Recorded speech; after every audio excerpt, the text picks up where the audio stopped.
හැමදිනකටම තෙරුවන් සරණයි. අද 2020 වසරේ පෙබරවාරි මාසයේ 6 වෙනි බ්‍රහස්පතින්දා ශ්‍රී ලංකා වේලාවෙන් සවස් 2:00ට ආරම්භ වෙන අභිධර්ම දේශනාවටයි අපි සම්බන්ධ වෙන්නේ. ශ්‍රවණට සිසිලස ඔස්සේ කරන මේ අභිධර්ම දේශනාව සහ සාකච්ඡාව සඳහා අදත් අපිට ඉමහත් අනුකම්පාවෙන් සම්බන්ධ වෙනවා නව ශ්‍රී ලාංකේය සිට පූජ්‍යපාද වැලිමඩ චිනාලංකාර ස්වාමීන් වහන්සේ. ස්වාමීන් වහන්සේ ඔබ වහන්සේව ශ්‍රවණට සිසිලස වෙනුවෙන් පාද නමස්කාර කර දහම් මණ්ඩපයට පිළිගන්නවා. ඒ වගේම ඊ타ත්ම ගෞරවයෙන් ඔබ වහන්සේට යොමු වෙනවා අද දවසට නියමිත දහම් කරුණු අපට කියා දෙන්න ලෙසට ස්වාමීන් වහන්සේ තෙරුවන් සරණයි.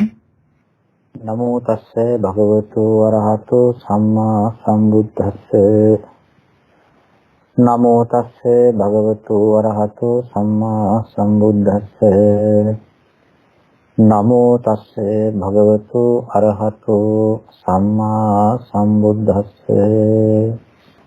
තුන් ලෝකාග්‍ර වූ භාග්‍යවත් වූ අරිහත් වූ සර්වඥ සම්මා සම්බුදු පියාණන් වහන්සේට දුක්ඛ සමුදය නිරෝධ මාර්ග කියන චතුරාර්ය සත්‍ය ධර්මයන් පරෝපදේශ රහිතව ස්වකීය සම්භූත ඥාණයෙන්ම විසිතුරුව අවබෝධ කොටගෙන සංසාර දුකින් කෙළවර වී අසංක ධාතු සංඛ්‍යාත නිර්වාණ ධාතුව නුවණින් ස්පර්ශ කොට වදාළා වූ අනන්ත පරිමාණ ගුණ ඇති සම්මා සම්බුදු පියාණන් වහන්සේට මම සිරසින් වැඳ නමස්කාර කරනවා. මාගේ නමස්කාරය වේවා. ඒ උතුම් තථාගතයන් වහන්සේ අවබෝධ කොටගෙන දේශනා කොට වදාළා වූ අනන්ත සත්‍යයන් සංසාර දුකින් ඈතර කරවීමට නෛර්යානික ධර්ම ශක්තිය අන්තර්ගත වූ ශ්‍රී සත්‍ය ධර්ම රත්නයේට මම සිරසින් වැඳ නමස්කාර කරන මාගේ නමස්කාරය වේවා. ඒ උතුම් වූ ධම් අවවාදයේ පිහිටා ධර්මයේ පෝෂණය කරගෙන සංඛාන වඩාගෙන සංසාර දුකින් මිදී නිවෙනින් සැනසී ගියා වූ රහතන් වහන්සේලා ආර්යයන් වහන්සේලා අන්තර්ගත ඒ සුපටිපන්නාදී ගුණයන්ගෙන් සමලංකృత මහා සංඝ රත්නයට මම නමස්කාර කරනවා. මාගේ නමස්කාරය වේවා. බුද්ධ රත්නයේ අනන්ත පරිමාණ ගුණ බලයෙන්, ධම්ම රත්නයේ අනන්ත ගුණ බලයෙන්, සංඝ රත්නයේ අනන්ත ගුණ බලයෙන් තුනුරුවන් ගුණ මෙනෙහි කිරීමේ, වන්දනා කිරීමේ කුසල චේතනාවන්ගේ අනුභව බලයෙන් මේ පින් උතුම් මේ අවස්ථාව දක්වා සිදු කරගත් සියලු කුසල ධර්මයන්ගේ ආනුභාව බලයෙන් අදත් මේ පින්වත් සියලු දෙනාටම අපි කියලා දෙන්න බලාපොරොත්තු වෙන ධර්ම කාණ්ඩය ඉතා හොඳින් වටහා ගන්නට නුවණ පහළ වේවා. සිහිය අවදි වේවා. ක්ලේශ ධර්මයන්ගෙන් බාධකයක් නොම වේවා. හිත සමාධිගත කරගෙන නීවරණ ධර්මයන්ගෙන් පීඩා විඳින්න නැතුව නුවණ මෙහෙවා, මානසිකාය මෙහෙවා, ධර්ම කරුණ ටික තීරුම් අරගෙන ඒ මාර්ගයක් කොටගෙන නිවන් ගමන සුවසේ ආගන්ට ලැබේවා කියලා මෛත්‍රියෙන් ආශිර්වාද කරනවා, ප්‍රාර්ථනා කරනවා. මේ ප්‍රාර්ථනා කරමින් මේ තුන්තුන්ට අදට සාකච්ඡා වශයෙන් කියලා දෙන්න අපි හිතාගෙන ඉන්න ධර්ම කාණ්ඩය මතක් කරනවා. මේට කලින් අපි සූවිසි ප ဋ ධර්ම කාරණාවන් දිගින් දිගටම දැන් මම හිතන්නේ අවුරුද්දයකට වඩා කාල පරිච්ඡේදයක් මේ ධර්ම සාකච්ඡාව කරගෙන ආවා. මේ ප ဋ කියන කතාව බොහොම සංකීර්ණ, ලේසියෙන් පහසුවෙන් සාමාන්‍ය ලොකු ජීවන කතාවක්, චරිත කතාවක් තේරුම් ගන්නවා වගේ තේරුම් ගන්නට පුළුවන් එකක් නෙවෙයි.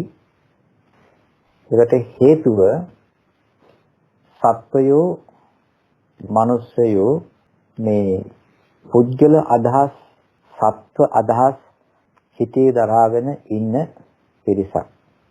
පුද්ගල හැඟීම, සත්ව හැඟීම තියෙනවා. බලවත් ලෙස තියෙනවා.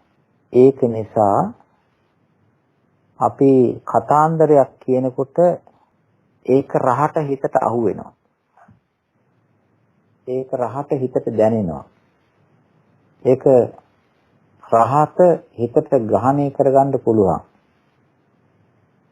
හේතුව ඒ පුද්ගල ආමන්ත්‍රණය කරන හැඟීම තද්ද බල විදිහට ආත්ම හැඟීම තද බල විදිහට තියෙන නිසා.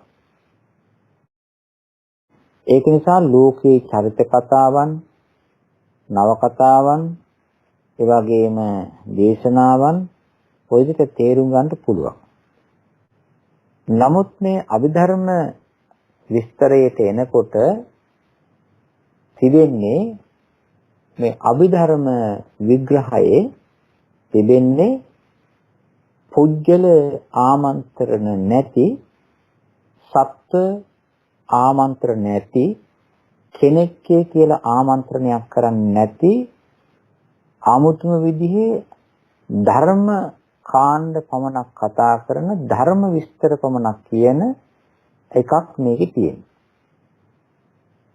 සත්වයේ පුජ්‍යලයේ හැටියට කතා කරපු දේවල් වලම ඒ ස්කන්ධ ගොඩේම තිබෙන රාශී භූත වෙලා ක්‍රියාත්මක වෙන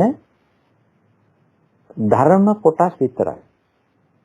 ඒක නිසා මේ වැඩේ මේ ප ဋ ාණය ඊළඟට අභිධර්ම කරුණු තේරුම් ගැනීමට හරි වෙහෙසක්. ඒ කියන්නේ හොඳ ඥානාන්විත කැපකිරීමක් වෙහෙසක් මේකට යොදන්න ඕන. එතකොට තමයි ඒක තේරෙන්නේ. මේ අපි මේ උත්සාහ දරන්නේ බණ භාවනාදී කටයුතු සිද්ධ කරලා වුණත් උත්සාහ කරන්නේ මේ සත්‍ය හැඟීම, පුද්ගල හැඟීම, ජීවි හැඟීම අයින් කරන්න. ඒක අයින් කරොත් තමයි නිර්වාණ ධාතුව ස්පර්ශ කරන්න පුළුවන් වෙන්නේ. අභිධර්ම විග්‍රහයේ තිබෙන ඊ타මත්ම විසිතුරු ශක්තිය තමයි මුලින්ම මේක සත්පුද්ගලයේ කතාව අයින් කරලා ඒ සත්පුද්ගලයන් කියලා කතා කරන තැන තියෙන්නේ මෙන්න මේ ටිකයි කියලා ධර්ම කාණ්ඩ ධර්ම ටික වෙන් කරලා බෙදෙන නිසා මේක හරි පහසුවක් වෙනවා නිවන් අවබෝධ කරගන්න මාර්ගයට යාගන්න සහ ඒ මාර්ගේ ගමන් කරන්න. ආමන්ත්‍රණ විදි දෙකක් තියෙන බව අපි තේරුම් ගන්න ඕනේ. සම්මුති ආමන්ත්‍රණය, පරමාර්ථ ආමන්ත්‍රණය. සම්මුති ආමන්ත්‍රණය තමයි ලෝකයේ සම්බන්ධයෙන් කතා කරන්නේ, පුජ්‍යල දේව මනුස්ස කතාව තියෙන්නේ.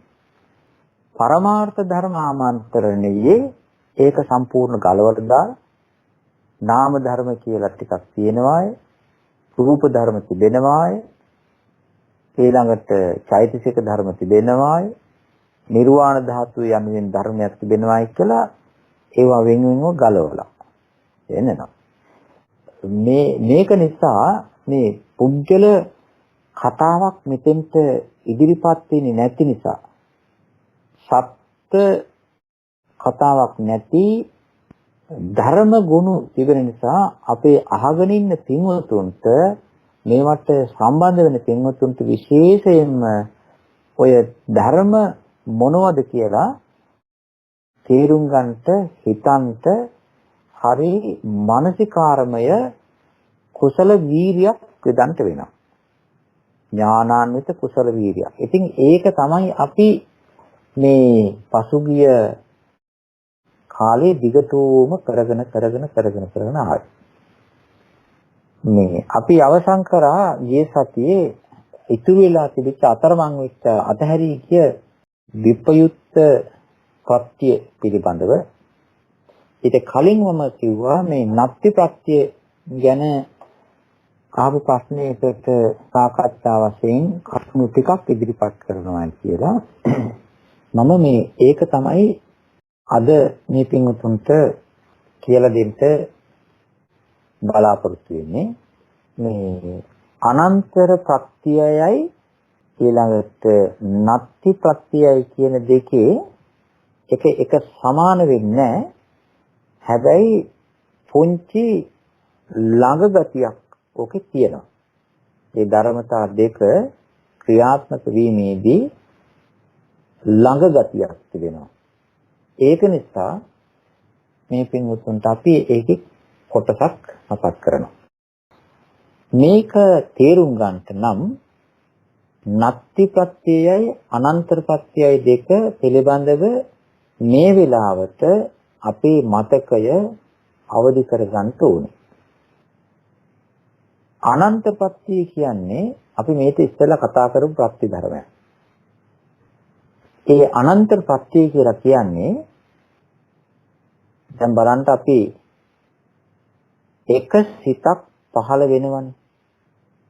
එක සිතක් පහළ වෙලා ඒක නැති වෙලා යනවා. ඒක නැති වෙලා යනකොටම තව සිතක් පහළ වෙනවා. ඒ නැති වෙලා යනකොට තව සිතක් පහළ වෙනවා. ඔය වගේ ළඟින් ළඟින් ළඟින් ළඟින් හේතු වේගන ළඟින් ළඟින් අතර නැතුව සිත් පහළ වීම දිගටම සිද්ධ වෙන්නේ ක්‍රියාවලියක් නේ තියෙන්නේ. හතරක් නැහැ. දිගට සිද්ධ වෙනවා. හැබැයි දිගටම ක්‍රියා මේ සිත් පහළ වීමේ ක්‍රියාව සිද්ධ වුණත් එක වෙලාවකට තිබෙන්නේ එක සිතක් විතරයි. එක වෙලාවකට එක සිතයි.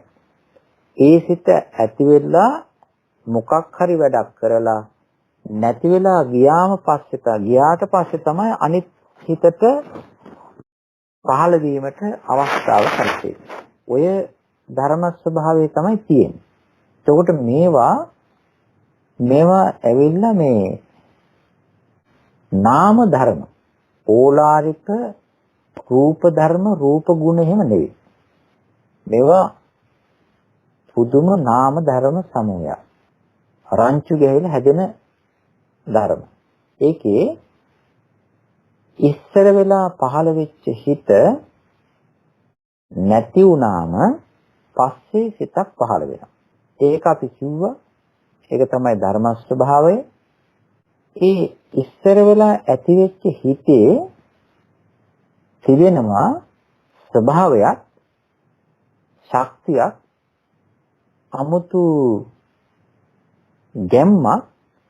ඒක නැති වෙලා යන්නේ ඊළඟ සිතක් පහළ කිරීමට නිකන් 아무තු දෙයක්. නිකන් මේ විසික් කරගෙන වගේ. අන්න ඒ වගේ ස්වභාවයක් තියෙනවා. ඒක මේ හිත නැති වෙලා යනවා. නැති වෙලා යනකොට ඒක නිසා තමයි ඊළඟ සිතක් පහළ වෙන්නේ. දැන් අපි හිතමු මෙහෙම දැන්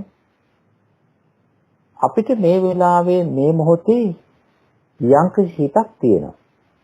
ඒ සිත පහළ උනේ මේ ඉස්සෙල්ලා මේ හිතට ඉස්සරලා පහළ වෙච්ච හිතක යම්කිසි උලුප්පවලා දෙන ඒ වගේම අවදි කරවලා දෙන්නා වගේ ගතියක් නිසා. අර ක්‍රීඩාවක් තියෙනවා ඒකේ රිලේ දුවනවා කියලා කියන්නේ රිලේ එක එක්කෙනෙක් අරගෙන ගිහිල්ලා තව එක්කෙනෙකුට දෙනවා. දුවලා ගිහිල්ලා ඊට පස්සේ තව එක්කෙනෙකුට දෙනවා. ඔය වගේ අර රිලේ එක යනවා දුවන අය වෙනස් වෙනවා. ඉතින් අර ඉස්සෙල්ලා එක්කෙනා රිලේ එක අනිත් දෙවෙනි එක්කෙනාට දුන්නොත් තමයි දෙවෙනි එක්කෙනාට දුවන්න පුළුවන්කම තියෙන්නේ. අන්න ඒ වගේ මේ වෙලාවේ මේ අපිට පහළ වෙන මේ සිත පහළ වෙලා තිබෙන්නේ ඉස්සෙල්ලා සිතකින් ලබා දීපු ගැම්මක් නිසායි. ඉතින් ඉස්සෙල්ලා සිත කියන්නේ නෑ මේ සිත පහළ වෙන්න ඕනේ කියලා ඒක තීරණයක් දෙන කතාව නෙවෙයි. එතකොට එහෙම වුණොත් එහෙම මේ වර්තමාන සිතේ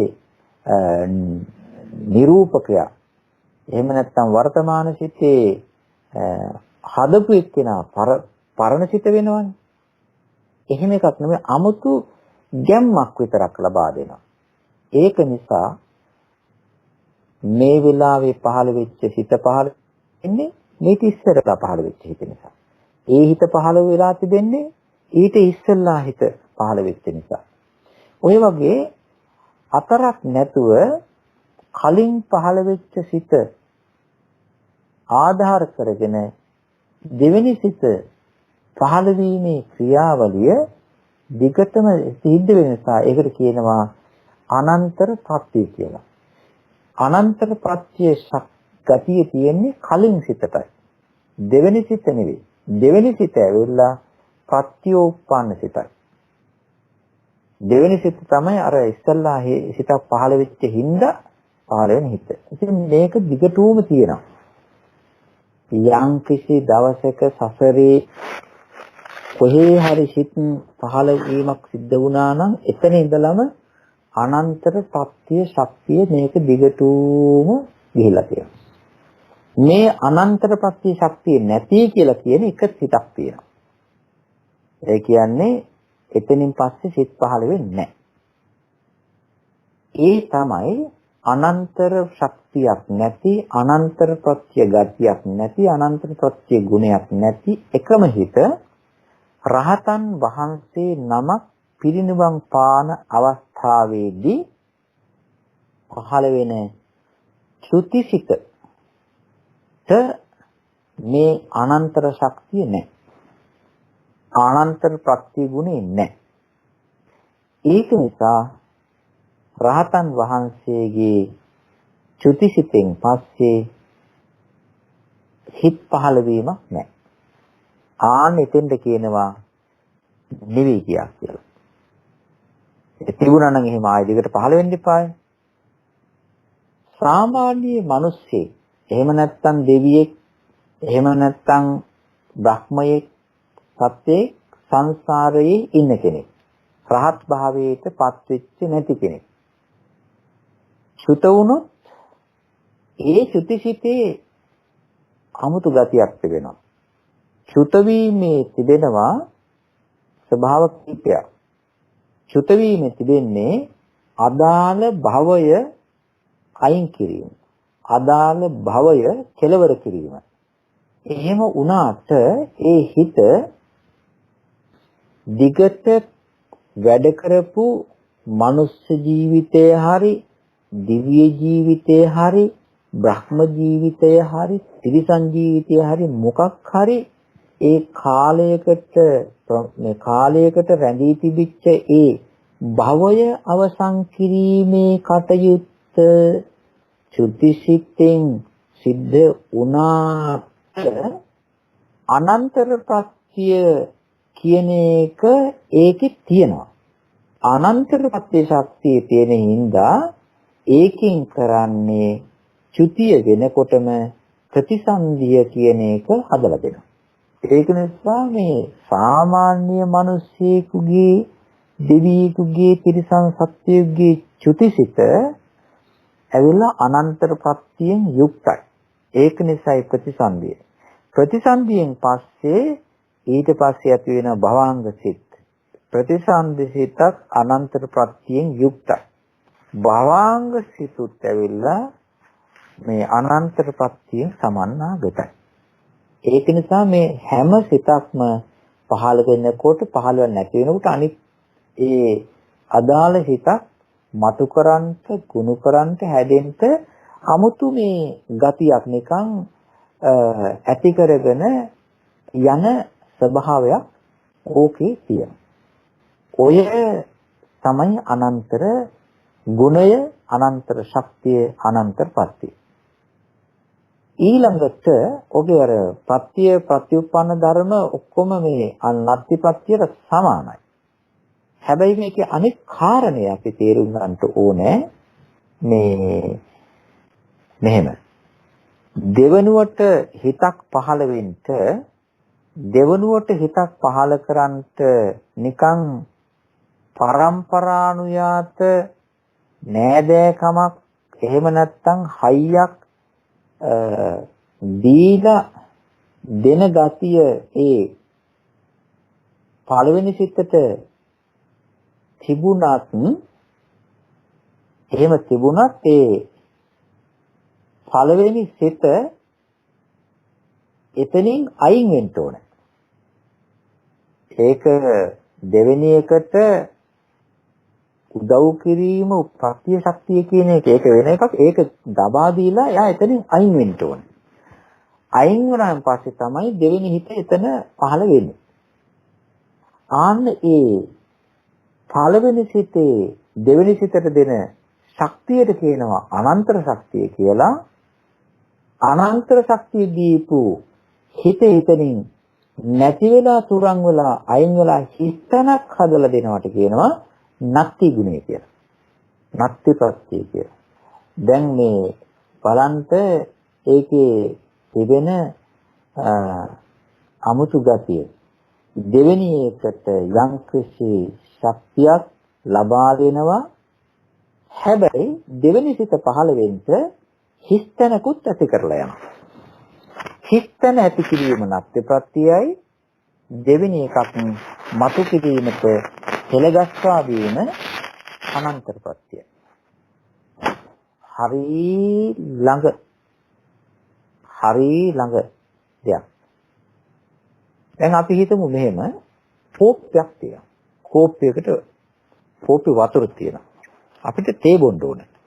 කෝප්පේ වතුර තියෙන තාක්කල් අපිට කෝප්පෙන් තේ බොන්න බෑ. වතුර තියෙන තාක්කල් ඒකෙන් බොන්න බෑ. දැන් අපි වතුර එක අයින් කරනවා. එතකොට කෝප්පය හිස් වෙනවානේ. එතකොට ඒ හිස් ගතිය නැත්තිපත්‍යයි.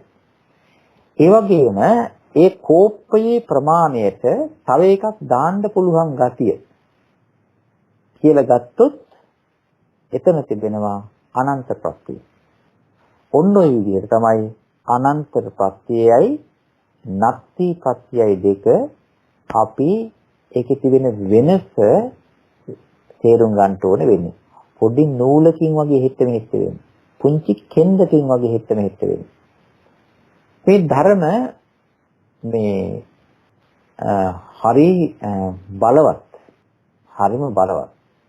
අකුණක් ගහුවම අපිට අකුණක් වැදුනම අකුණක් ගැහුවම කරුණු අපිට තුනක් හිතන්න පුළුවන්. අකුණක් ගැහුවම කරුණු තුනක් හිතන්න පුළුවන් ප්‍රධාන වශයෙන්. කරුණු දෙකක් පැහැදිලි, එකක් අපැහැදිලි. ඒ තමයි අකුණක් ගහනකොට එළියක් වැටෙනවා. ඒක පැහැදිලි. අකුණක් ගහනකොට ශබ්දයක් හැදෙනවා. ඒකත් පැහැදිලි. එළියයි ශබ්දයි දෙක අපි අත්විඳිනවා. අපි අත්විඳින්නේ නැති දේ තමයි, හොයන්න අමාරු දේ තමයි ඒ අකුණ ඇතුලේ යම්කිසි වස්තුවක් විනාශ කරන්න පුළුවන් ශක්තිය හයිය කොච්චරද තියනවද කියලා අපිට ඒක මනින්න බෑ. ඒක දැනගන්න බෑ. කිරන්න බෑ. මෙෂර් කරන්න බෑ. එහෙම ගතියක් ඒකේ තියෙනවා. එතකොට අර ශක්තිය කියන එක තමයි අපිට හඳුනා ගන්න බැරිදි. ශබ්දයයි එළියයි තමයි ග්‍රහණය කරගන්න ටිකක් පහසු දෙයක්. හැබැයි අකුණක එළියෙමුයි අකුණක ශබ්දෙමුයි තේරුම් ගන්න පුළුවන් ඒ අකුණේ තිබෙනා වූ බලය මෙන්න මේ වගේ වෙන්න ඇතේ කියලා. මේ වගේ වෙන්න ඇතේ කියලා අපිට යම්කිසි හිතක් පහළ කරගන්න පුළුවන්, දැනුමක් හිතෙන් හිතලා හදා ගන්න පුළුවන්. මේ නාම ධර්මවල තිබෙනවා, නාම ධර්මවල තිබෙන අන්තර්ගත ශක්තිය අපිට එහෙම නිකන් මෙෂර් කරන්න බෑ. ඔය ධර්මයේ කියලා තිබෙනා වූ ටිකෙන් අපි තේරුම් ගන්නවා. අපිට එහෙම මෙෂර් කරන්න බෑ. මේ ධර්මව මේ කියන්නේ හිතක් පහළ වෙනකොට ඒ හිත තනි හුදකලා වෙච්ච නාම ධර්මයක් හිතක් නෙවෙයි. ඒක මේ තවත් අනුගාමික අනුයාත චිත්ත ගති හේවත් චෛතසික ධර්මයන්ගේ උදව් උපකාර ලබාගෙන හයිය ගහිච්ච එකක් ඒක. හිත නිකම් හුදකලා වෙච්ච නාම ධර්මයක් නෙවෙයි. තවත් චෛතසික ධර්මවල හයිය ගැස්සේ හයිය ලබාගෙන ඒ වගේ බලයක් කිට්ටු කරගෙන හයිය ගස්සගත්ත චෛතසික ටිකක් ආධාර කරගෙන පොදියට පහළ වෙන ධර්මයක්. දැන් ඔය අනන්තර ප්‍රත්‍ය ශක්තිය කියලා කියන දෙවෙනි සිතට පහළ වෙන්න ශක්තියක් නිකන් උලුප්පවලා මම යනවා ඔබ පහළ වේවා කියලා කියනා වගේ යම්කිසි හේවණල්ලක් දීගෙන යන්න පුළුවන් ගතිය තිබෙන ඒ පළවෙනි හිත ඇවිල්ලා මේ නිකන් හුදකලා චිත්ත මාත්‍රයක් නෙවෙයි. ඒක ඇවිල්ලා චෛතසික ධර්මයන්ගෙන් සරු චිත්ත සාධාරණ චෛතසික ධර්මයන්ගෙන් හැඩගැන්විලා වැඩ කරන්න පුළුවන් බල ගැන්විලා හයියක හැවිලා තියෙන එකක්. ඒකක් තමයි යන්නේ. හැබැයි මේ කතාව කියනකොට ඒකට ඕන එකක් ඔකේ තියනවාද කියලා. නිකන් විපරම් කිරීම මාත්‍රේ, සැක කිරීම මාත්‍රේ හිතාගන්න මේ පුළුවන්ද කියලා. අපිට හිතක් පහළ වෙන්න පුළුවන්. මේ පින්වතුන්ට පහළ වෙන්න පුළුවන්. පස්සේ අවස්ථාවකදී අහන කෙනෙකුට පහළ වෙන්න පුළුවන්. හැබැයි අපි තේරුම් ගන්න ඕනේ මේ ඔය චිත්ත ගතියක් චිත්ත ශක්තියක් මේෂය කරගන්න පුළුවන් හයියක් තිබෙන නුවණක් ගැන්මක අහුවෙච්ච පිරිසක් නෙවෙයි අපි කියලා. අපි ඒක තේරුම් ගන්න ඕන. අපිට මේ නොවැටහෙන දේවල් ඔක්කොම නැති දේවල් නෙවෙයි. අපිට නොවැටහෙන්නේ වටහා ගන්න පුළුවන් හයිය තිබෙන ඥානය ප්‍රඥාව නුවණ ඒ ප්‍රමාණයට නැති හින්දා. අපි අවංකවම නිහතමානීව ওই කාරණේ බාර ගන්න ඕන. හැබැයි තථාගතයන් වහන්සේ දේශනා කරන මේ ධර්මවල අපි කියනවනේ බුදුරජාණන් වහන්සේට මේ ඔක්කොම අතේ තිබෙන නෙල්ලි ගෙඩියක් අතේ තිබෙන්නා වූ නෙල්ලි ගෙඩිය වගේ කියලා. ඔය උදාහරණයකට කියනවා. අතටපත් නෙල්ලි ගෙඩිය වගේ හොඳට ධර්ම පැහැදිලිව විසිතුරුව පේනවා කියලා. මට හිතෙනවා ඇයි මේ නෙල්ලි ගෙඩියක් දැම්මේ කියලා ඔකට. මේ වැටහීම කියන්නේ. අතට නෙල්ලි ගෙඩියක් ගත්තම හොඳට මේ පැහැදිලිව මෝරපු නෙල්ලි ගෙඩියක් ගත්තම මේ පින්වතුන්ට මේ අත්හදා බලන්න පුළුවන් ඔය ලංකාවට ගියන් පස්සේ හරි නෙල්ලි තියෙන පැත්තක නෙල්ලි ගෙඩිය අතට ගත්තයන් පස්සේ කොළ පාට මණිකක් වගේ හොඳට මෝරපු එක. ඒකේ තියෙනවා සුදු පාටට මේ කෙඳි ගිය ගතියක්. පොඩි නාරටි ගිය එකක්. මේ අපිට නෙල්ලි ගෙඩිය ගහේ තියෙනකොට පේන්නේ නිකන් කොළ පාට කොළ පාට මිදි ගෙඩි වගේ. අතට ගත්තම ඒකේ ඇතුළත පේන ගතියක් තිබෙනවා. ඊළඟට ඉරි ගිය නාරටි වෙච්ච ඉරි ලොකු ඉරි පොඩි ඉරි බෙදී ගිය ඉරි පුලි ඔක්කොම අනිත් එක තමයි ඒකේ තියෙන මේ නෙල්ලි ගෙඩියේ බික්කක් කොටස් අර දොඩම් ගෙඩිය වගේ බේරිච්ච ගතියක් තියෙනවා. ඔය ඔක්කොම නෙල්ලි ගෙඩිය අතට ගත්තාන් පස්සේ තේරෙනවා. ඒ ඔක්කොම ටික තිබෙන්නේ එක තැනක. ඉරි ගැහිච්ච එක, රවුම් ගැහිච්ච එක, පොකුරු ගැහිච්ච එක, මිදි ගැහිච්ච එක ඔක්කොම තියෙන්නේ එක තැන. ලෞතර බුදුරජාණන් වහන්සේටත් ඔය චිත්ත ධර්මයක් ගත්තම හිතක් ගත්තම ඔය නෙල්ලි ගෙඩිය වගේ මේ පැත්ත චෛතසික සද්ධාව, වීරිය, ඒකාග්‍රතාවය, ඡන්දය, විතක්කය ඔය ඔක්කොම තියෙන විදිය, මේවා ක්‍රියාත්මක වෙන විදිය, ඒ හිතක තියෙන විදිය හොඳට තේරෙනවා, දැනෙනවා, පේනවා.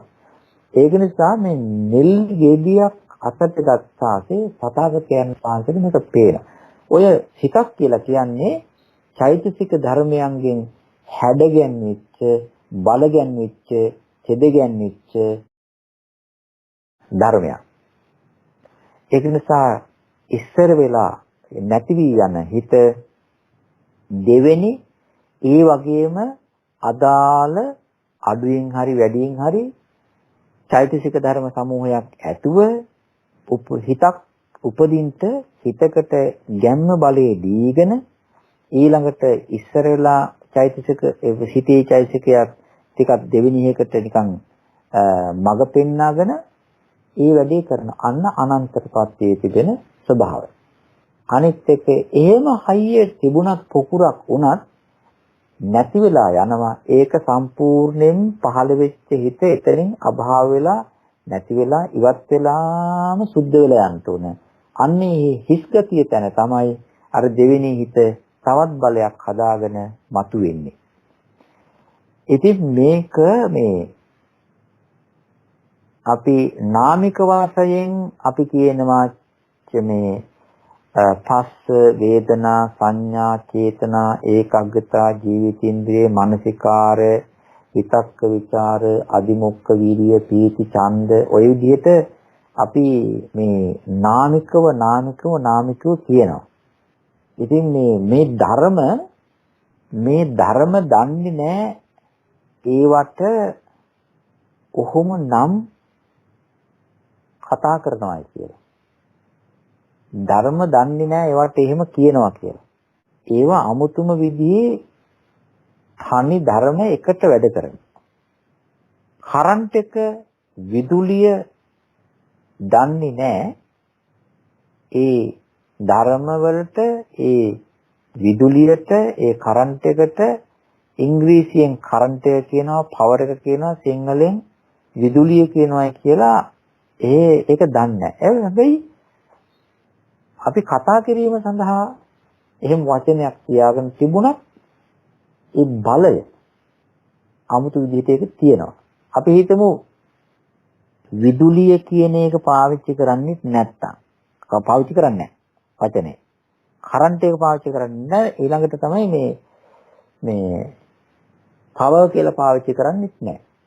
මේ වචන තුනම නැති වුණා. ඒ ධර්ම ස්වභාවය නැති වෙන්නේ නැහැ. ඉලෙක්ට්‍රිසිටි කියන එක. එහෙම නැත්නම් විදුලිය කියන ධර්ම ගතිය නැති වෙන්නේ නැහැ. ඒක තියෙනවා.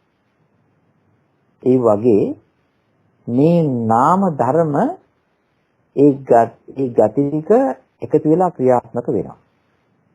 අපි මෙන්න මේ වාගේ පුද්ගල හැඟීම් නැති පුද්ගල ඈඳි දෙන්නේ නැති දෙක විස්තරයක් තමයි ඔය අභිධර්ම කතනෙන් ওই විදිහට දිගට කරගෙන ගියේ.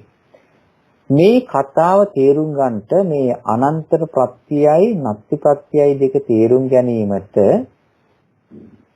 මහෝපකාරී වෙන පාඩමක් තමයි බොහෝම උපකාර වන පාඩමක් තමයි මේ චිත්ත වීති පිළිබඳව දැනගෙන තිබීම. චිත්ත වීති.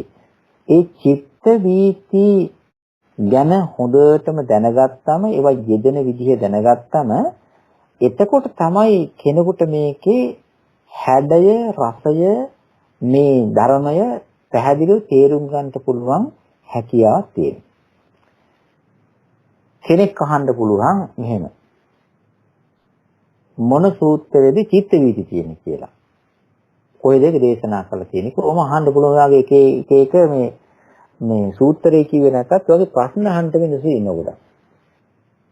ඇත්තට මේක මේ චිත්ත වීති ස්වභාවය දේශනා කරලා තියෙන තැන් තියෙනවා ගොඩක්. ඒක චිත්ත වීති කතාවට පෙළගස්සලා තිබෙන්නේ ඔය අපිට ධම් දැනුම ලබා දෙන්න ඕනෑකමක් තිබිච්ච කරුණාවන්ත ස්වාමීන් වහන්සේලා. ඒ සිතක් පහළ වෙන විදිය ඔය සිතක තිබෙන ධර්ම ස්වභාවය ඊළඟට මේ පංචද්වාරා වර්ජන සිත්, මනෝද්වාරා වර්ජන සිත්, ජවන් සිත් ඔක්කොම තියෙනවා මේ අභිධර්ම ප්‍රධාන පොත්වල. ධම්ම සංගණියේ ඊළඟට විභංග ප්‍රකරණයේ ඔයගේ තියෙනවා. ඒවා කියෙව්වාම ඥානය බුද්ධිය, ප්‍රඥාව, සිහිය, කල්පනාව හොඳට තිබෙන ස්වාමින් වහන්සේලාට ශ්‍රද්ධාවන්ත අයට ඒක කියනකොට කිසිම ප්‍රශ්නයක් නැතුව හොඳට ඔය කතාව තේරෙනවා. වෙන්නේ මෙහෙමයි කියලා. හැබැයි ඔක්කොටම ඕක තේරෙන්නේ නැහැ. ඒක නිසා ඒ වැටහෙන්නේ නැති අයට, තේරෙන්නේ නැති අයට මේක මෙහෙමයි මේ පේලිය වෙන්නේ කියලා ඒ ටික අර පොතෙන් ගලවලා ඒක සිද්ධ වෙන හැටි පින්තූරගත කරමින් විදහා දක්වලා කියලා දෙන්න ඕන. ඔය වැඩේ තමයි ඔය චිත්ත වීති කරලා තියෙන්නේ. මෙහෙම නැතුව චිත්ත වීති කියලා මේ වෙන කොහෙන් හරි ප්ලැනට් එකකින් ගෙනාපු වචන නෙවෙයි. මේකේ තියෙන ටිකම සිද්ධ වෙන්නේ මෙහෙමයි කියලා ඔය තෙලගස්සලා තේනකොට පහසුයි. හැබැයි චිත්ත වීතියක දැන් බලන්න භවංග චලන, භවංග උපච්ඡේද, පංචද්වාරාවජ්ජන, චක්කු විඥාන, සම්පටිච්ඡන, සම්තීර්ණ, වොත්තපන, ජවන්, තදාරම්මන, ඊට පස්සේ නැවත භවංග. ඕවා ඔය කියන සිත්පේලිය ඔය විදිහට සිද්ධ වෙන ක්‍රියාවලිය යන විදිහ ලස්සනට කියලා තිබුණ නිසා ඔක තේරෙන. ඒව ඔය එක හිතක්වත් තැනක දේශනා කළ නැති අමුතුවෙන් බෑග් එකකින් අරන් මේ දාපු ඒවා නෙවෙයි. ඒවා මේ හොඳට පැහැදිලිව ක්‍රියාත්මක වෙගෙන එකින් එකට පෙළ ගැස්සිලා යන ක්‍රියාත්මක පෙළේ පේලියට තියෙන විදිය කියලා දෙන එකක් විතරයි. මේ අනන්ත ප්‍රත්‍ය අර නත්ති ප්‍රත්‍යයට සම්බන්ධ කරලා තේරුම් ගැනීමට මේ චිත්ත වීති පිළිබඳව හොඳට දැන හඳුනා ගැනීම හරිය ප්‍රයෝජනවත්. අපි මෙන්න මේ චිත්ත වීතිය කියලා දෙනකොට අපේ මේ අහගෙන ඉන්න පින්වතුන්ට අපි කිව්වා මුලින්ම සිත් පහළ වෙනකොට පහළ වෙන්නෙම ක්‍රියාත්මක සිත් තිබෙනවා. ඒ ක්‍රියාත්මක සිත් ඇවිල්ලා අරමුණක් අල්ලාගෙන යම්කිසි අරමුණකට හැරිලා අරමුණ දැන ගැනීමට එල්ල වීගෙන යන සිත් පහළ වෙන්නේ. ඒකේ ඉන්නේ භවංගයෙන් කියලා. භවංග චලන උපච්ඡේද කියලා මේ හිත්වල අවස්ථා තුනක් තිබෙනවා මූලික හිතේ. ඊට පස්සේ තමයි අර ආවර්ජන සිත පහළ වෙන්නේ. ඊට පස්සේ තමයි මේ චක්කු විඥාන සිත පහළ වෙන්නේ. ওই විදිහට කියලා තියෙනවා. දැන් අවසාන හිත බලන්න. ඔය පේලියක චිත්තක්ෂණ 17ක් තියෙනවා. අවසාන එක යනවා ඒ සිත් පේලිය භවංගයට. භවංගයට යන්නේ මහාන්තාරම්මණයක නම් භවංගයකට යන්නේ ඊට කලින් තදාරම්මන ගතියක් තිබෙන හිතක් තිබිච්ච හින්දා. එතකොට තදාරම්මන හිත තමයි අවසාන භවංගයට අනන්තර ශක්තිය දීපු දේ.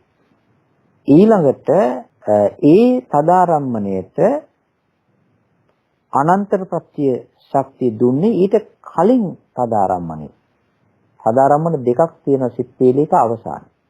ඊළඟට ඒ තදාරම්මණයට ශක්තිය දුන්නේ අනන්තර ප්‍රත්‍යයෙන් ප්‍රත්‍ය උනේ 7 වෙනි ජවනය. 7 වෙනි ජවනයේ එන්නේ නැහැ 6 වෙනි එක නැත්තම්. 6 වෙනි ජවනයක් තිබිලා තිබෙනවා. 6 වෙනි ජවනයේ ඇති වෙන්නේ 5 නැත්තම්. 5 තිබෙන අනන්තර ශක්තියෙන් තමයි අර 6 වෙනි එක ඇති වුනේ. 5 වෙනි එක ඇති වෙන්නේ 4 වෙනි එකේ අනන්තර ශක්තිය. 4 වෙනි එක ඇති වෙන්නේ 3 වෙනි එකේ අනන්තර ශක්තිය. 3 වෙනි එක ඇති වෙන්නේ 2කින්, 2 වෙනි එක ඇති වෙන්නේ පළවෙනි සිතේ තිබෙන අනන්තර ශක්තිය. මේ ජවන් පළවෙනි ජවනයේ පහළ වීමට අනන්තර ප්‍රත්‍යයෙන් ප්‍රත්‍ය වෙන්නේ ශක්තිය ලබා දෙන්නේ අර වොත්තපන කියනා වූ මේ සිතයි. වොත්තපන කියන ධාතු සිතක්. ඒ හිත පහළ වෙන්නේ සම්තීර්ණ නිසායි. සම්තීර්ණේ පහළ වෙන්නේ සම්පටිච්ඡන නිසායි. එතකොට මේ හැම එකේම තිබෙනවා ඊළඟ එකට ගැළපෙන්න පය තියන්ට ගැළපෙන්න පහළ වෙන්න 아무තු ගතියක් දීපු දේ. ඉතින් මේ හැම එකේම තියෙන පෙර හිත අනන්තර ශක්තිය ගුණ කරලා තිබෙනවා.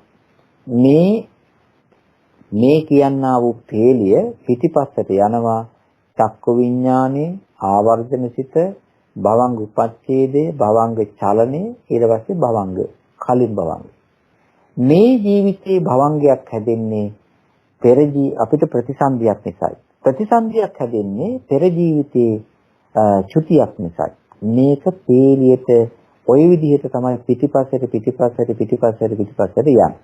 දැන් මේ එකම දිගටම පේලියට යන සිත්පලක හැමතැනම අපි හිතමු අපි මෙහෙම හිතුවොත් එහෙම සිත් ලක්ෂයක් විතර තිබෙන මේ අපි ගමු සිත් 1000ක් තියෙනවා.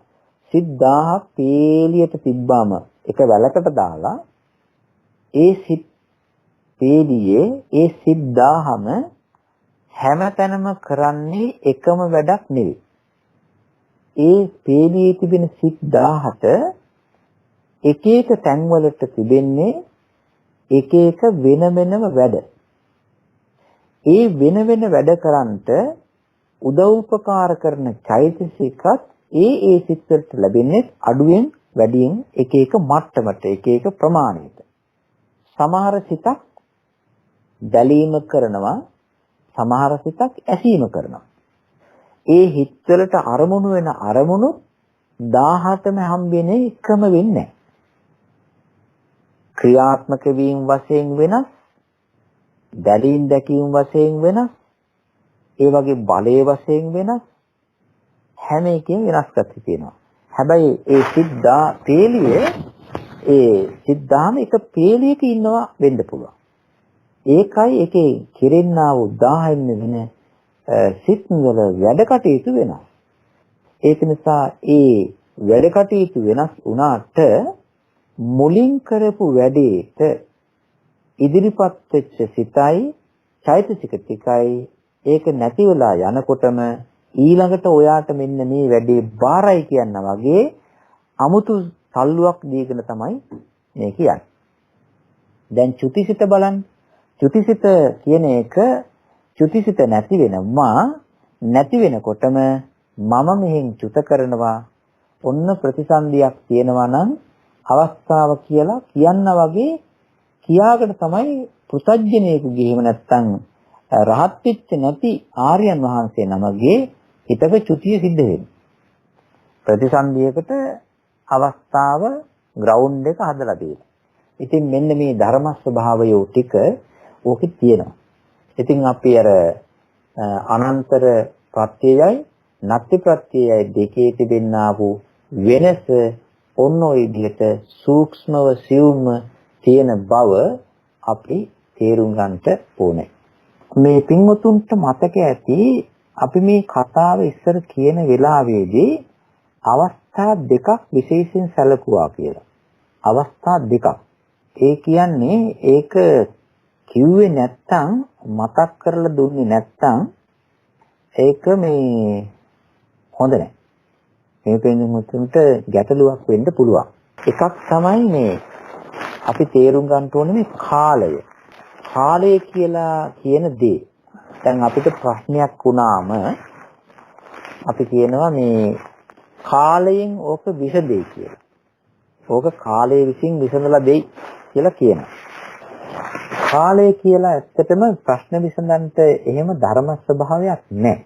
කාලය කියලා අපි කිව්වට එහෙම ධර්මයක් නැහැ. ඕක ඇවිල්ලා නිකම්ම කාලය කියලා කියන එක නිකන් මේ නැති දෙයක් ඇතේ කියලා හිතාගෙන ඉඳීමක් කියනවා. පරමාර්ථ ධර්මයේ වශයෙන් බැලුවෙන් පස්සේ කාලය කියලා මොකක්වත්ම නැහැ. නැති දෙයක් ඇතේ කියලා හිතාගෙන තිබෙනවා. හිතාගෙන අපි ඒ ගැන කතා කරනවා. හැබැයි නැති දෙයක් ඇතේ කියලා හිතාගෙන අපි ඒ කාලය කියන වචනේ පාවිච්චි කරන්නේ සාමාන්‍ය ඇතේ කියන දේවල් වල තිබෙන ක්‍රියාකාරී ස්වභාවය ටික තේරුම් ගැනීමටයි. ඒ ටික තේරුම් ගන්නටයි ඔක එහෙම කරන්නේ. එහෙම නැතුව කාලයක් කියලා දෙයක් ඒකේ ඇත්තටම නැහැ. මේක කියන්න හේතුව දැන් අපි මෙච්චර වෙලා කියාගෙන ගියානේ අර පරණ කතා කරපු අනන්තර පත්‍යයේ ගතියයි නත්ති පත්‍යයේ ගතියයි දෙකේ තිබෙන වෙනස. එතකොට මේ හිතක් ඇති වෙලා නැති වෙන්නකොටම ඊට පස්සේ ඒකට එතෙන්ට පැන ගන්න ඉඩ හදලා දෙන එක කිව්වනේ අපි යන්නේ අනන්තපත්තිය. එතකොට ඒ පළවෙන් ඇති වෙලා නැති වෙච්ච හිතයි දෙවෙනුව ඇති වෙන හිතයි දෙකේ අතර ગેප් එකක් තියන්නේ නැහැ. ગેප් එකක් තියන්නේ නැහැ. ගෑවිලා වගේ තමයි එන්නේ. එතකොට අතරක් නැහැනේ. ආනන්තර ගතිය තියෙනවා. හැබැයි පළවෙනි සිත පහළ වෙලා දෙවෙනි සිත පහළ වෙනකොට කාලේ ગેප් එකක් නැහැ. හිස් බවක් නැහැ. හැබැයි සමහර තැන්වල ටිකක් හිස් තියෙන තැන් තියෙනවා. ඒ හිස් තියෙන තැන් දෙකක් තියෙනවා. ඒ තැන් දෙක තමයි එකක් පුතජන භාවයේ ඉන්නේ කෙනෙකුට සිද්ධ වෙන දෙයක්. බොහෝසේ. අනිත් එක ආර්යයන් වහන්සේ නමකට සිද්ධ වෙන දෙයක්. පුතජන භාවයේ ඉන්නේ කෙනෙකුට සිද්ධ වෙන්නේ මෙහෙමයි. ඒ තමයි අපි හිතමු යම්කිසි කෙනෙක් හොඳට භාවනා කරලා එයා නාම ධර්ම ඉපා කරලා හිතත් ඉපා කරලා හිත නැති වේවා කියලා පැතීම් වශයෙන් භාවනාවක් කරලා එයා මේ අරූපාවචරයේ රූප පංචම ධානය ශක්තිය උපදවාගෙන අරූප මේ රූපාවචර බ්‍රහ්ම ලෝකයක් තියෙන අසඤ්ඤ තලයේ කියලා. අසඤ්ඤ සත්‍යය අසඤ්ඤ තලයේ උපදිනවා. අසඤ්ඤ තලයේ උපදිනකොට ඒකේ ප්‍රතිසන්දි සිත් පහළ වෙන්නේ.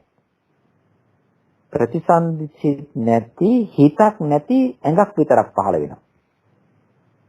අපි උදාහරණයක් හැටියට ගත්තොත් මෙහෙමයි. ඒකම අමුතුම එපා කරපු ජීවිතයක්. බ්‍රහ්ම ජීවිතයක් තමයි හතරවෙනි ධානයට සමාන එකක්. හැබැයි බුදුරජාණන් වහන්සේත් ඒක ඒ භවය හොඳ තැනක් හැටියට වර්ණනා කරලත් නැහැ. ඒක අභව්‍ය තැනක් හැටියට තමයි කියලා තියෙන්නේ. ඒ අභව්‍ය තැන නිර්වාණ ධාතුව අවබෝධ කර ගැනීමට යන ගමන් මඟ පාදා ගැනීම වශයෙන් අභව්‍ය වුණාට ඒව කරන අයට ඒක භව්‍යයි. ඉතින් ඒක හොඳින් දැනෙන්න යන්නේ. ඒක තියෙන හින්දානේ එතන පහළ වෙන්නේ. දැන් භවයක් නැත්තම් එහෙම වෙන්නේ නැහනේ. මිනිස්සෙක් සසර කලකිරලා හිතගෙන කලකිරලා නිවන් දැකීමට හිතන්නේ නැතුව එයා හිත නැති වේවා කියලා භාවනාවක් කරනවා හිමාලය පැත්තට ගිහිල්ලා. අපි හිතමු එහෙම. එයා මේ මිනිස් ඇඟ, මිනිස් හිත. දැන් මේ දෙකෙන් තමයි මනුස්ස ලෝකේ ඉන්නේ. මෙයා මෙහි විදියට ඉඳලා භාවනා කරලා දැන් ඔන්න අර අසඤ්ඤ තලයට යන්න පුළුවන් විදියට දැන් භාවනා කරලා හිත දැන් හොඳට ගොනු කරගෙන ඉන්නේ. ධ්‍යාන හදාගෙන ගොනු කරගෙන ඉන්නේ. දැන් මෙයා මේ මනුස්ස ලෝකයේ ඉපදුනේ පිනකින්නේ. පෙර අපි හිතමු මේට ඉස්සර වෙලා අනුරාධපුරේ මල් පූජා කරපු මිනිසයා කියලා. මලක් පහනක් පූජා කරන හිටපු මිනිසයා ඒ මල් පූජා කරපු පිනෙන් තමයි මේ මනුස්ස ජීවිතේ ප්‍රතිසන්දිය ගන්න.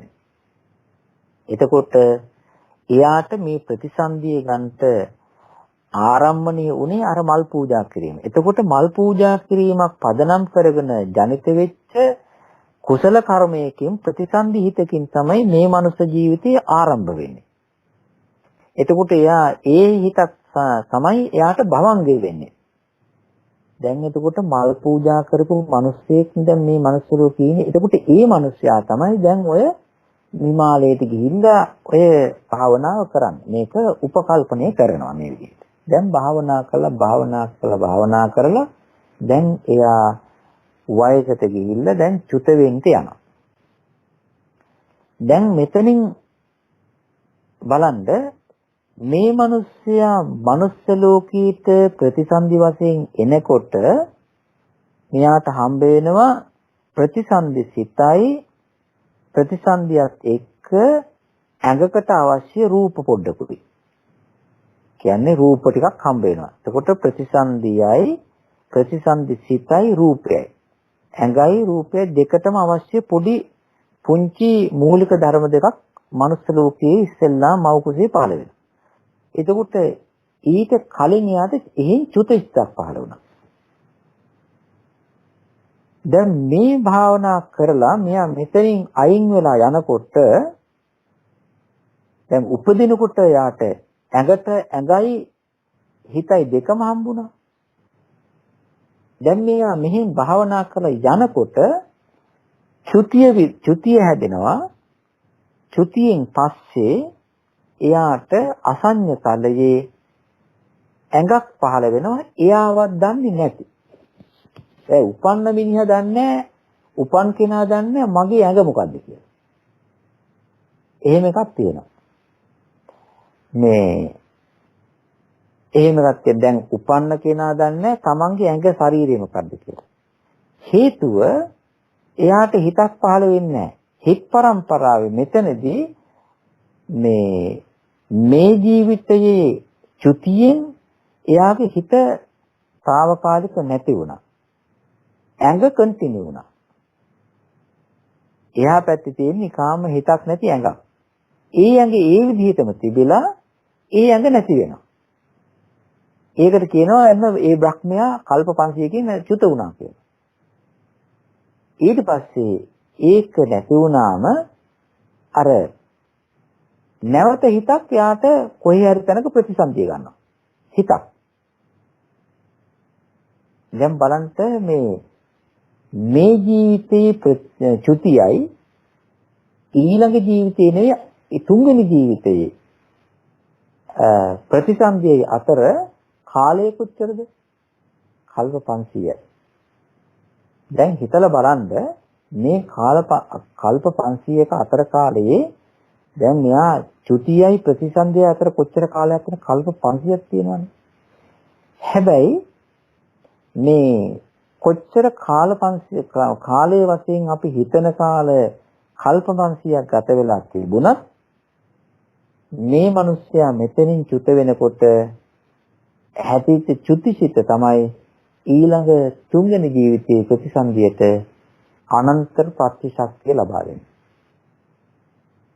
ඒක එහෙම එකක් තියෙනවා. මෙයා දැන් මේ චුතිසිත නැති වෙන්නේ කල්ප 500ක් ක්‍රෙස්ට් එකේ ඉඳලා ආය පහළ වෙනකොටම එන්න ඕනනේ මෙන්න මේ ප්‍රතිසන්දිය කියන එක නිකන් ගහගෙන තල්ලු කරගෙන යන.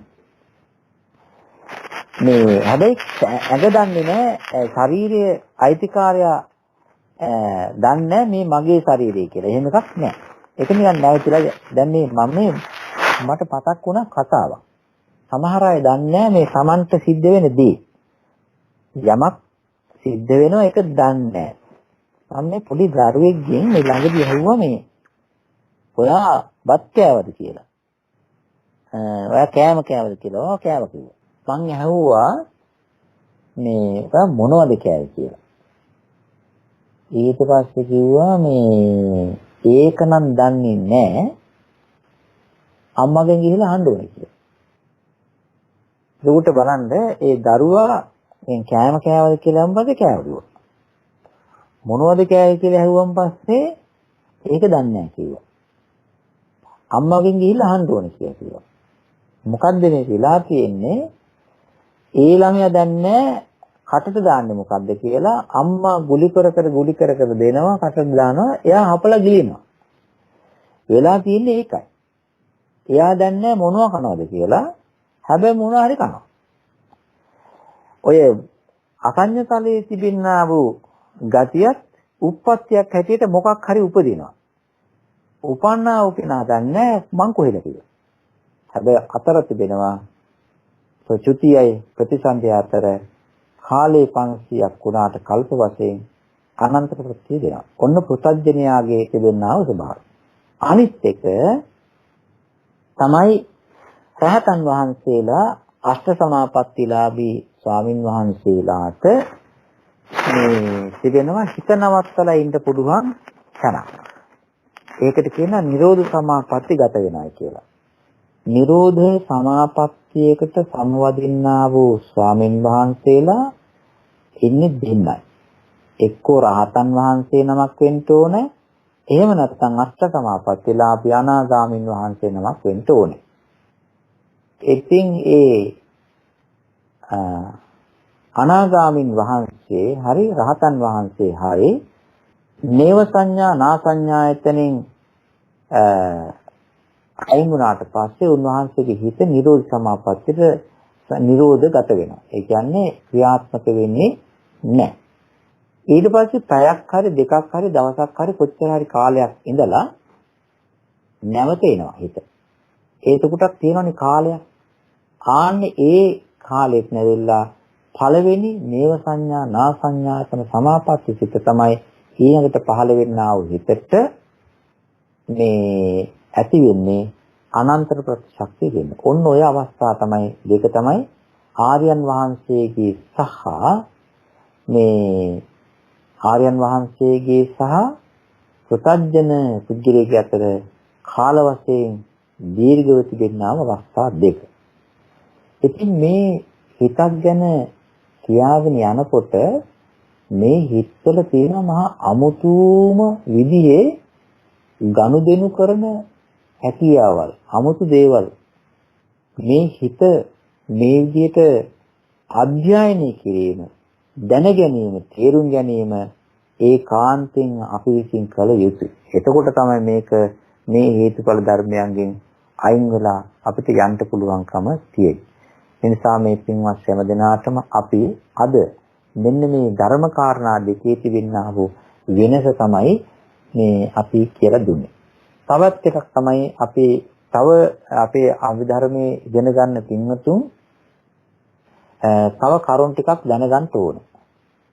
ඒ තමයි මේ රූප පිළිබඳව දැනගන්න ඕනේ.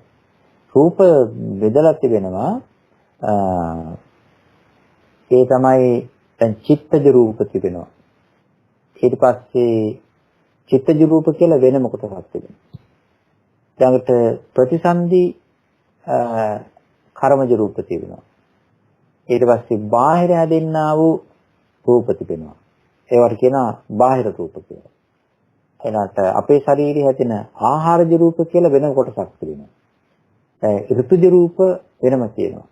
ඊළඟට ඔය අසඤ්ඤ ඵලයේ ඉන්න සත්‍යයන්ගේ පවතින කර්මජීව රූප ඒවා තියෙනවා.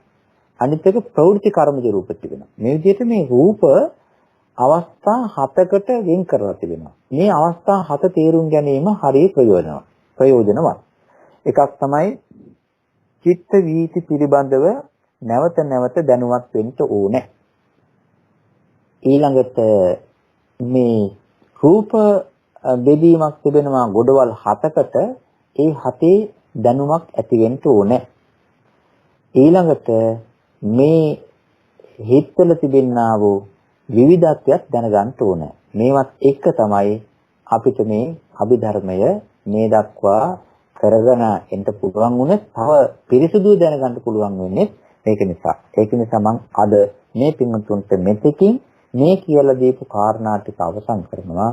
මේ පින්වතුන්ට මේකෙන් හොඳ අවබෝධයක් හදාගෙන ඒ වගේම දැනුමක් හදාගෙන හිතීමක් විවර කරගෙන හිතීමක් ආරම්භ කරගෙන චින්තනයක් අවදි කරගෙන ඒ වගේම හොඳට මේ ධර්ම මාර්ගයේ මානසිකාර වශයෙන් ගමන් කොට අමා මහ නිවෙනින් සැනසෙන්න ලැබේවා කියලා මෛත්‍රියෙන් ප්‍රාර්ථනා කරනවා සෑම දිනාටම පිරුවන් සරණයි. සාදු සාදු සාදු ස්වාමීන් වහන්සේ අප්‍රමාණපින් හොඳයි. එහෙමනම් මම ඊටමත් ගෞරවයෙන් කල්යාණ මිත්‍රින්ට යොමු වෙනවා. ස්වාමීන් වහන්සේ අද දවසේ පැහැදිලි කරපු දේවල් සම්බන්ධයෙන් තවදුරටත් කරුණු මත කරගන්න අවශ්‍ය නම් ඒකට දැන් අවස්ථාවක් තියෙනවා. පිරුවන් සරණයි. තිරුවන් සරණයි ස්වාමීන් වහන්සේ. මට හිතුණා අහන්න දැන් අනන්තර ප්‍රත්‍ය කියන එක සිතක හැම එකෙම තියෙනවා.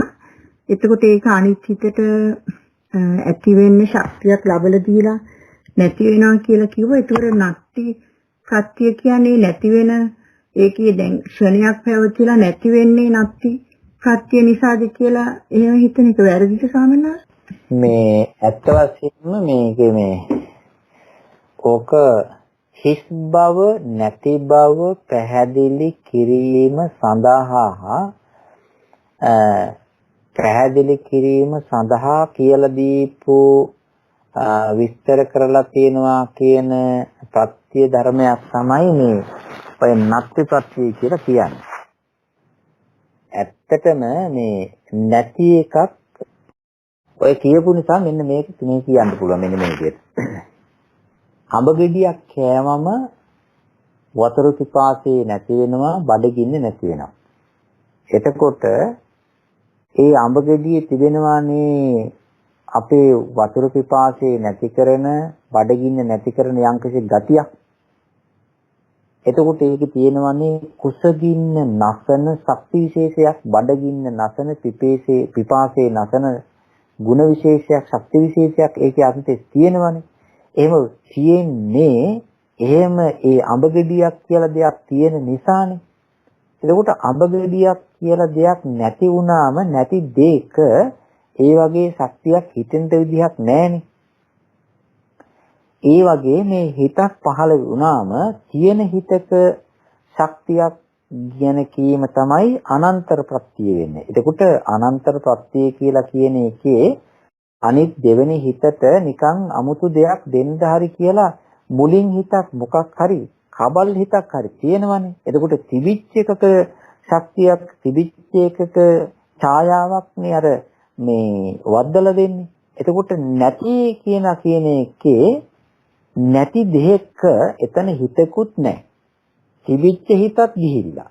ඒකත් නැහැ. තිබිච්ච හිත නැතිවීම නැති වුණාම නැති කමේ මොකද්ද තියෙන හයිය කියලා හිතෙන්න පුළුවන්. ඇත්තටම ඒ කියන්නේ මේ ඕකේ මේ අහපු එක හොඳයි. නැතිපත්‍ය කියන එකේ නැති භවයේ හයියක් තියෙනවා කියලා කියන්ටම නෙවෙයි ඔක දක්වලා තිබෙන්නේ. හේතුව මේ ඒක කියලා කියනවා කියන්නේ මේ දිගට එක ළඟින් පහළ වෙන්නා වූ පහළ වෙන නැති වෙන සිත් මේ පුතග්ජන අය මේ ධර්මයේ තීරින් නැති අය ඔය කෝටි ගණන් සිත් එක මිටියට අල්ලලා එකට කරලා ගුලියට ගන්නවලු.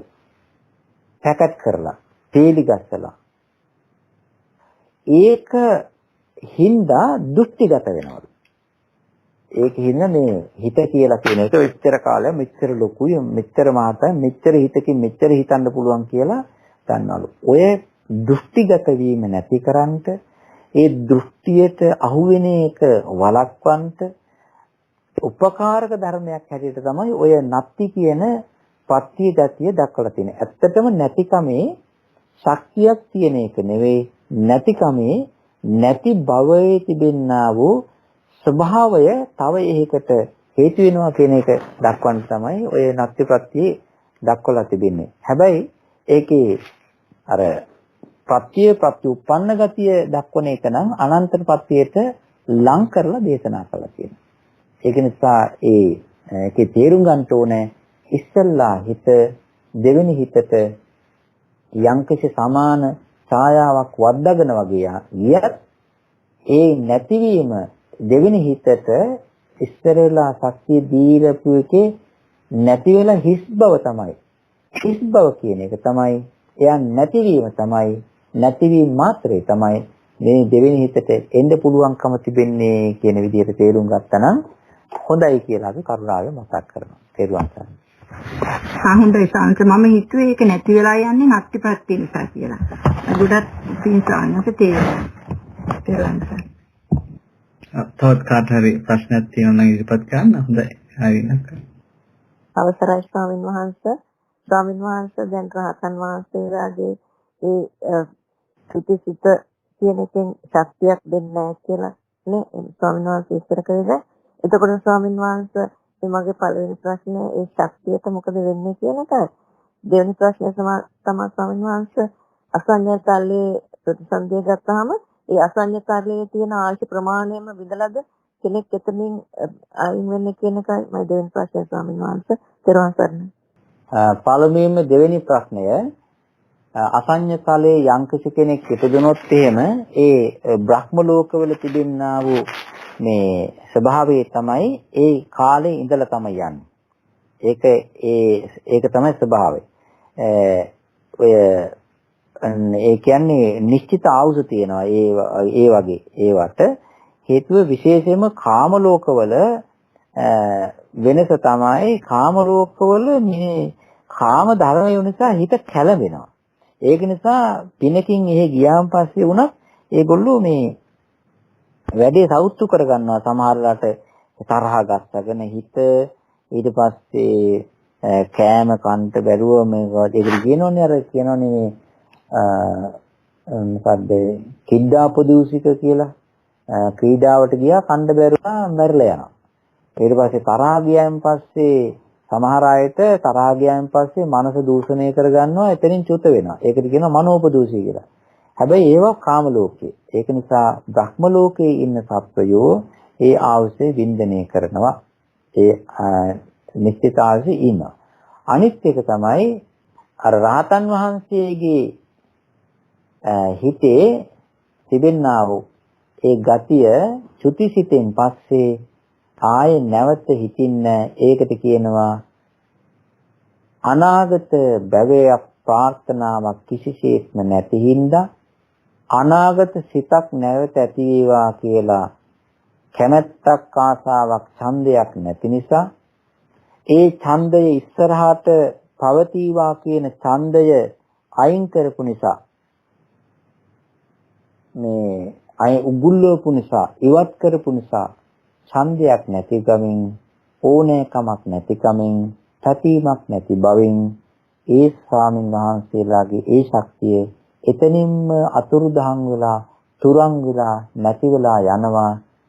ඒක කොහේටද ගියේ කියලා කියන්න බැරි වෙන විදිහට උපමාවක් දක්වනවා. ඒ තමයි රතන සූත්‍රයේ කීනං පුරාණං නවං නත්ති සම්භවං. පරණ දේවල් ටික නැති වෙලා ගියා ආය අලුතෙන් හටගන්නේ. විරත් චිත්තා ආයතිකේ භවස්නෙන් ආය භවයක සිත් කැමැති සිත නැති කරපු විරත් චිත්තායතිකේ භවස්නෙන් තේ කීන බීජා අවිරුල්හි ඡන්දා ඡන්දය උගුල්වපු ඒ කැමැත්ත නැති රහතන් වහන්සේලාගේ ඒ හිත් එහෙම්මම නිවිල යනවා. රහතන් වහන්සේ නැති වෙනවා. උන්වහන්සේ නිවනටත්පත් වෙනවා. කෙනෙක් හිතියාද කියලාවත් හොයාගන්න බැරි තත්වයක නැති වෙනවා. දැන් මේ අපේ ජීවිතේ නාම රූප ධර්ම ක්‍රියාත්මක වීම වශයෙන් පත්තු වෙලා තිබෙනවා. මේක කොයි වෙලේ හරි නැවතිලා ගියා නම් අපිත් එතන. ඒක නිසා කොහෙටවත් යන්නේ නැහැ. ඒ ශක්තිය නිවිලා යනවා. තෙරුවන් සරණයි. තෙරුවන් සරණයි ස්වාමීන් වහන්සේ ගොඩක්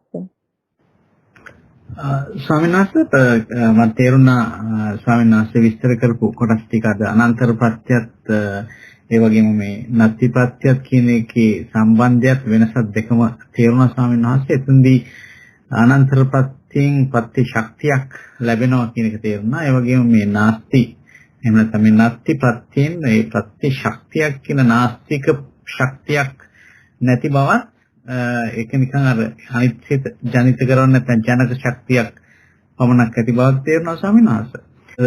චුතියෙන් පසුවම ප්‍රතිසන්දිය කියනකොට පොඩි කාරණයක් අහගන්න හිතන ස්වාමීන් වහන්සේ අර ආහාර සූත්‍රයේදී වගේ තැන්වලදී කියනවා ස්වාමීන් වහන්සේ චත්තාරෝමි භික්ඛවේ ආහාර භූතානං වා සත්තානං තිතියා සම්භවේසීනං වා කියලා අනුග්‍රහය කියලා. ඒතකොට එතන සම්භවේසීනං කියන්නේ මොන වගේ තත්ත්වයක්ද ස්වාමීන් වහන්සේ කියලා පොඩ්ඩක් අපිට පැහැදිලි කරන්න ස්වාමීන් වහන්සේ. ත්‍රිවන් සරණයි. සම්භවේශී කියන වචනය තවත් තැන්වල කියලා තියෙනවා. ඒකේ සම්භවේශී නම් කියන්නේ භූතානං වා කියලා කියන්නේ ඉපදුනා වූ සත්‍යයන්ට ඉපදෙමින් සිටින සත්‍යයන්ට තමයි සම්භවේශී කියලා කියන්නේ. ඒකට කියනවා දැන් අපි හිතමු මව් කුසේ ඉපදීම සම්පූර්ණ කරපු නැති. ඒ කියන්නේ මව් කුසේ ඉන්න අය ඉන්නවා, බිත්තරයක ඉන්න අය ඉන්නවා.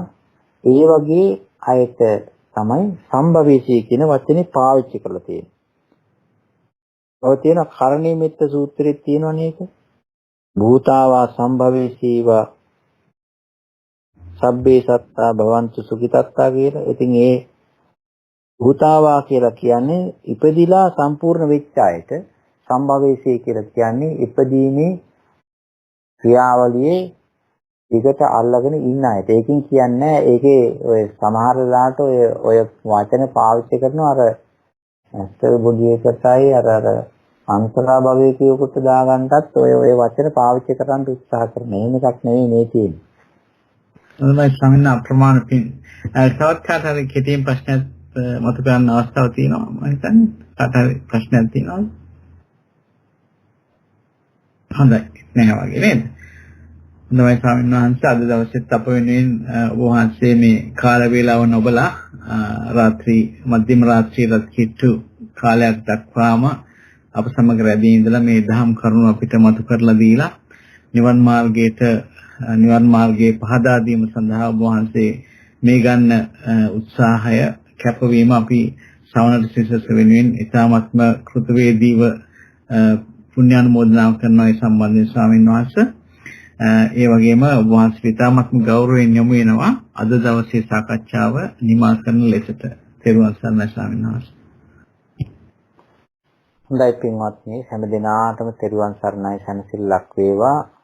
අපි ධර්මයේ සාකච්ඡා කරමින් ආපු ධර්මමය ගමන් මගේ තවත් අවස්ථාවක් මේ ඉදිරිපත් කරගත්තේ පින්වත් ජයන්ත රත්නායක මහත්මයා, ඒ වගේම අපේ දලුවත්ත මහත්තයා, අනිකුත් පින්වතුන් එක්කාසු වෙලා ඉතින් මේ වැඩේ දිගට කරගෙන යනවා. සියලු දෙනාම සහසම්බන්ධ කරගෙන මේක දලුවත්ත මහත්තයා පටන් ගත්ත බොහෝම ලෝක ප්‍රසිද්ධ වැඩසටහනක්. ඉතින් මේන් උපදවාගත්ත පිනක් කුසලයක් අපි හැම දිනාටම අයිති වෙලා තිබෙනවා. බුදුරජාණන් වහන්සේ සත්‍යයක් නැති, ආත්මයක්, ජීවියක් නැති ධර්ම කොටාසයක් පරමාර්ථ ධර්ම හැටියට ඉදිරිපත් කළා තියෙනවා. ඒ කොටස පිළිබඳව අපි මේ සත්‍ය හැඟීමෙන් මිදී යෑම පිණිස ඒ ධර්මයේ වටිනාකම තේරුම් අරගෙන අභිධර්ම සාකච්ඡාව හැටියට දැන් මේක මේ කතා කරන්නේ. මෙච්චර කල් අපි ඒ සාකච්ඡා කරගෙන ආවේ.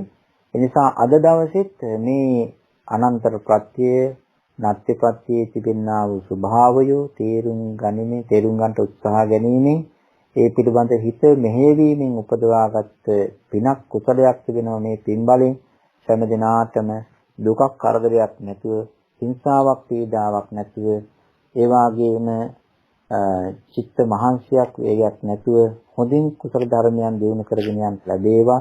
මේ පින පින්වත් ලලිත දලුවත් මහත්මයාටත් පවුලේ හැම දිනාටම, පින්වත් ජයන්ත මහත්මයා ඇතුළු හැම දිනාටම අත්පත් වේවා. ප්‍රශ්න අසූ පින්වතුන්ටත් මේ පින හේතු වේවා. හැම දිනාටම මේ උතුම් පිරිසුදු ධර්ම මාර්ගයේ ගමන් කොට කෙලවර බුද්ධ ආදී උත්තමයන් වහන්සේලා අවබෝධ කරගත්ත සදාකාලික සැප ඇති අමා මහ නිර්වාණ ධාතුන් සැනසෙන්න ලැබේවා. නිර්වාණ අවබෝධයේ පිණිස මේ කුසල් මේ පින් හේතු වාසනා වේවා කියලා මෛත්‍රියෙන් සින්දෙනින් ප්‍රාර්ථනා කරනවා. හැම දිනාටම තෙරුවන් සරණයි.